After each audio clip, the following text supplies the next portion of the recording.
Hi, Mr. Cox. Very pleased to meet you. My name is Santiago. I'm calling from Spain. CINEMANIA is the name of my magazine. So nice to meet you. Nice to meet you.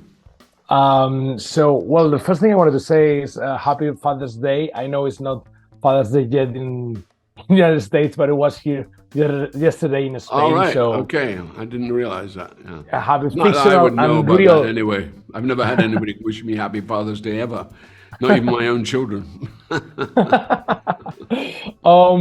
There's many things I want to ask you about this job and about how amazing is what you've done with this character. The first thing I wanted to ask you is how do you relate to the idea that Shakespeare has a lot of things to do with this show?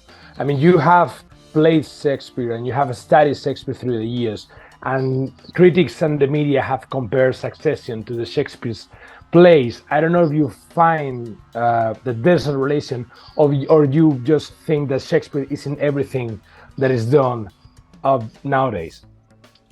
Well, in Succession, we deal with an archetype. And Logan is certainly an archetype. He's certainly the developed man. Well, I don't know how developed he is, but he's a sort of man of success. He is a ruler of his empire, and he's coming to a point in his life where he's getting older, and he needs to finally resolve that empire. King Lear does the same, you know.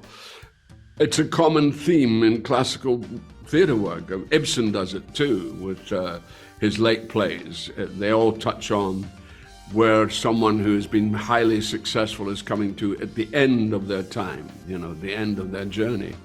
And I think that's what's so interesting about the writing on this.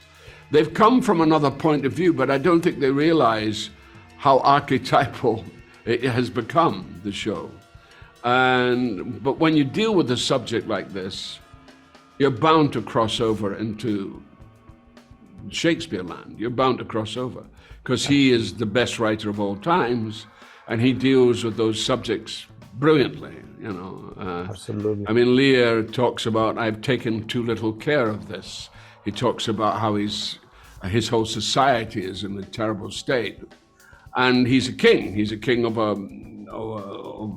UK, of England, you know. That's his domain.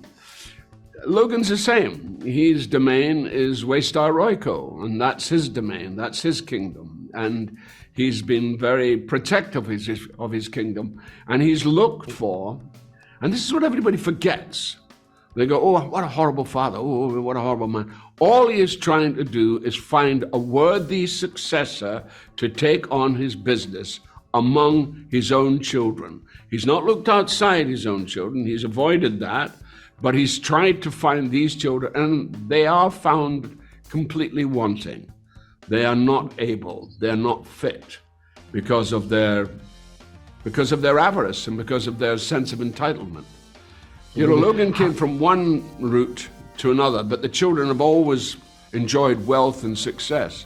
That's not Logan's journey. Logan came from something which we don't always go into in the show. We did it one time, then he went back to Dundee, and it was so painful for him in terms of realizing about his mother and his sister and everything that happened, and how he lost that. They took him to Canada, and he went into an abusive relationship with his uncle, which is we don't talk about that in the show, but that's the background of the show, you know. True. And that's go ahead.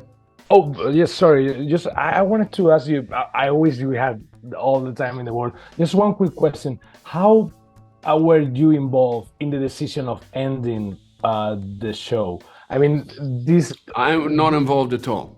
And at all? And I have no desire to be. It's not my job. It's not my business. That's up to them. If the writers choose to do it, it's there.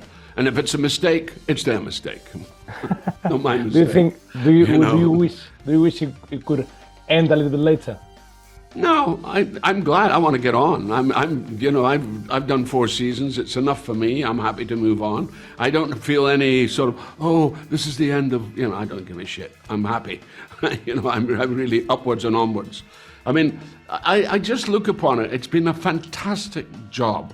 One of the great jobs I've ever had.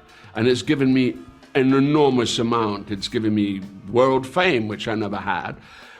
There's a downside to that because I was always anonymous, but now I am not anonymous. I am now going to be associated with that guy. But I'm an actor.